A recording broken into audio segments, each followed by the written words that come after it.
At Driehoek High School will be meeting school management and the Department of Education this evening ahead of classes resuming soon.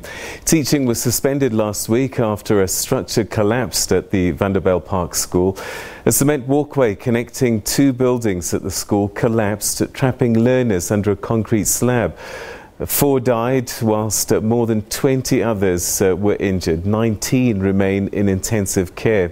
Trauma counselling is being provided. School will resume for matriculants on a small scale from tomorrow. Temporary structures will be erected to allow all grades to return to school on Monday. 3 funerals will be taking place on Thursday and Friday. Well, for an update on this story, we now cross to our reporter Hasina Gori, who's at the school. Hasina, things again still very slow in terms of getting back to normal, if that's even possible, but an all-important meeting taking place this evening. Good evening, Peter. Yes, as you said, a long road before we see some kind of normality here at the school. But the Department of Education, along with the school and the parents, are hoping that they can slowly get back into teaching and learning, while at the same time ensure that the mental health of the pupils here is also, kept up. What you see behind me here is the flowers and balloons, as well as T-shirts that parents, family members, as well as community members have come out in their numbers to come and leave here in tribute for those that passed on, as well as those who are still in hospital. Just a few moments ago, we saw some community members coming here, dropping off a little card that was made by preschool learners, just to say that they're thinking of those who are still injured. And as you mentioned, there's an all-important meeting with the parents this evening. A lot of them still have questions that need to be answered, as well as fears about school reopening. But to speak more on what we can expect from the meeting, as well as an update from the Department of Education, is Steve Mabona. Thank you so much for speaking to us. Can you tell us, we know that the parents will be meeting this evening and speaking with the school. What can we expect to come out of this meeting? Look, we want to update the parents. As you will know, that there was no gathering since this incident occurred. The school has been, interacting with parents via SMSs and all that. So the feeling from the school and the SGP, they felt that they need to interact with the parents, update them on what has happened since Friday and up until today. But we need to, just put an emphasis that at least there will be some form of an update in terms of whether there will be school tomorrow or not. And we can also confirm that the structural engineers that has been appointed by the department, they started with their work this afternoon. They just left now. They did the thorough work, but they are not done. We are informed that the first part of their report will then be presented to us tomorrow.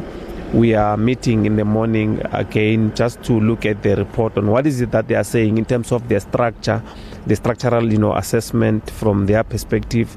What is it that we can use? What is it that we cannot use? And then that will be informing our way forward on what is it that we're going to be doing from the school.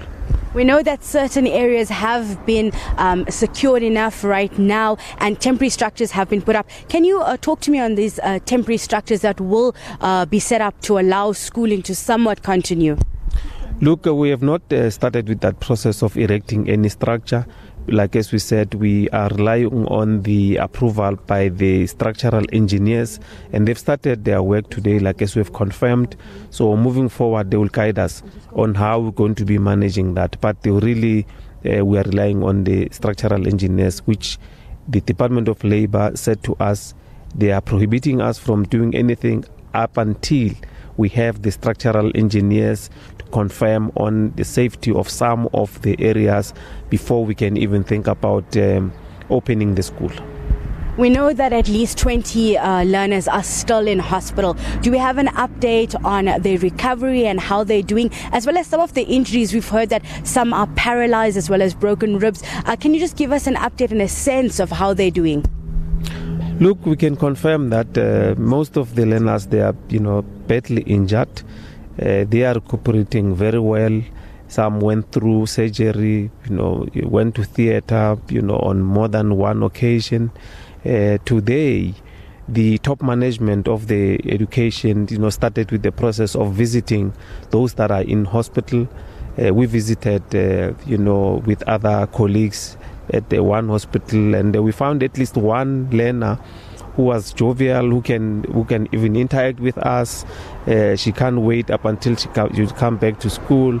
Probably she will be discharged tomorrow, if not a day after tomorrow, because our assessment and the doctors, they've confirmed that she's doing very well. She can actually come back home and mend very well there. As for coming back to school, we are not sure about that. But the other learners that we have actually saw at the hospital, they are responding very well to the treatment, going through different phases of those injuries, trying to heal. But we are hopeful that they will come out there. And the other hospitals, the management will continue to visit other hospitals, throughout the week, just to give us an update on what is it that they've witnessed, coming to, the health well-being of all those learners that are still in hospital. We know that a lot of pupils that either witnessed or were here at school on Friday have been coming to school since Monday, going through trauma counseling, trying to get some kind of answer and closure. How is the mental state and the health of the pupils here at the school? Are they ready to return to school? Look, the process is going very well. Like as you would have known that we started on Monday through the, doing the trauma counseling. And today as well, there was continuation of that. Learners came, some accompanied by the parents. And we'll encourage even more. Tomorrow again, the process will still continue to make sure that we don't want to find ourselves in a situation whereby we can manage, learners.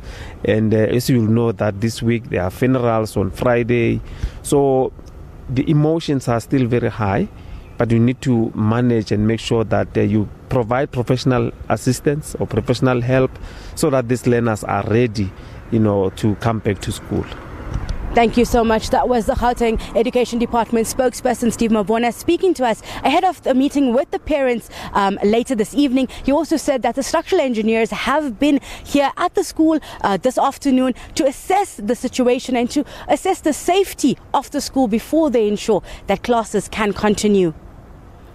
Hasina Gori, thanks very much indeed. That's our reporter there monitoring that story, a very tragic story and continuing difficulty for the community there, the children and the parents, as well as the community around Driehoek High School in Vanderbijlpark.